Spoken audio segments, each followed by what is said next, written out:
থেকে শুরু করে মাঠের উত্তর প্রান্তে, মাঠের পশ্চিম প্রান্তে, মাঠের পূর্ব প্রান্তে, মাঠের দক্ষিণ প্রান্তে দর্শকে যেন মিলন মেলা। অতিথি মঞ্চটাকে এক ঝলক দেখছেন আপনারা শরীফ ভিডিও বীরগঞ্জের পর্দায়। শরীফ ভাই সবার কাছে দোয়া চেয়েছেন, তিনি আসতে পারেন নাই, অসুস্থ অবস্থায় তিনি আছেন।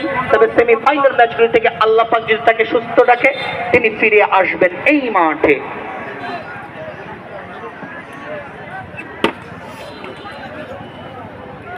একটা ফরওয়ার্ডের জন্য সেন্টার্স ফুটবল একাডেমি রংপুর 2-0 গোলে পিছিয়ে তারা।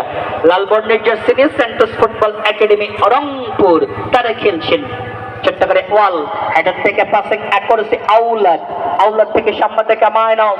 রংপুর দলটির জন্য পলাশ বাম প্রান্ত থেকে ইউটিলাইজ করে পলাশ আউলাদ থেকে ছোট্ট করে ওয়াল।